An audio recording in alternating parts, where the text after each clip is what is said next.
Hai everyone, good morning लोगोफोर नोंथांमोनखौ दिनैनि गोदान ब्लगाव फिन खेबसेबाव बरायनानै लाफिनबाय। मोजां मोनोबा दिनैबो जोबजासे नायलांदोलाय सनाफोर। आं दिनैहाय मा दिन्थिलांनो हायो दिन्थिलांसै। नायलांदो बिदिब्ला सनाफोर।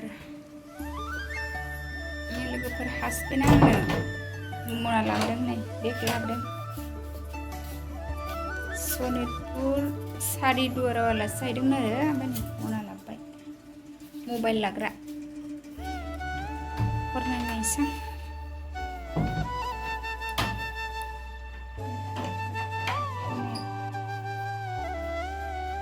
सनितपुरनिफ्राय लाबोदों आरो दिनैसो फैदों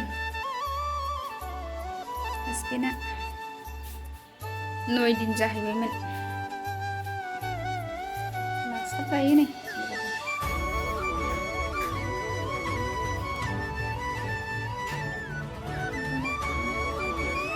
मबाइल लानो नांगौसो जागोनथाय साबानानो मबाइल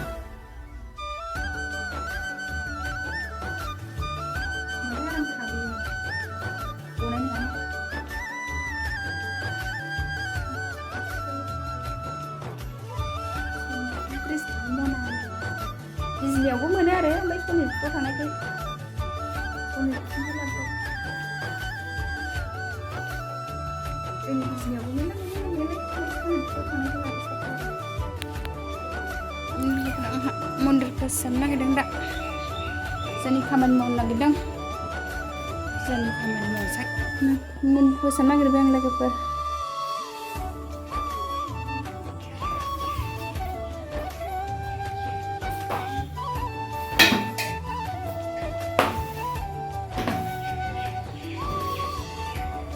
सुगासिनो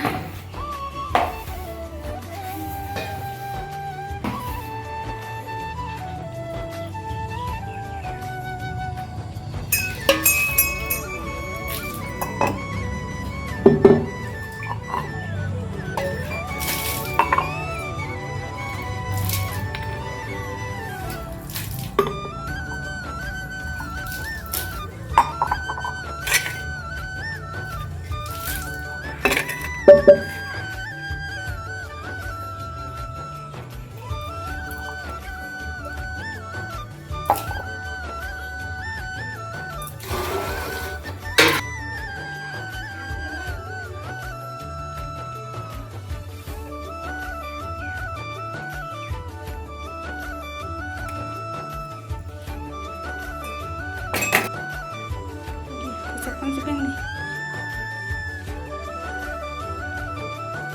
बिबार एरि रेडि लाजोब्बाय।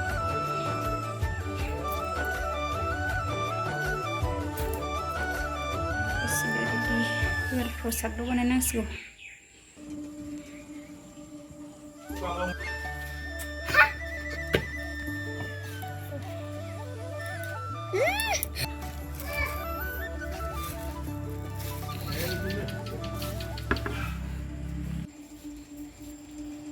फुजा होनो सब रेडि जाजोब्बाय। प्रसाद सिगोन एबार बेल बिलाइ इरि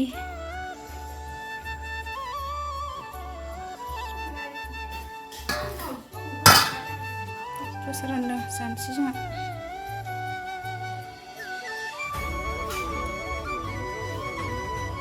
सनाफोर दिनैनि ब्लगा बेखिनियानोमोन। बाय बाय नेक्स्ट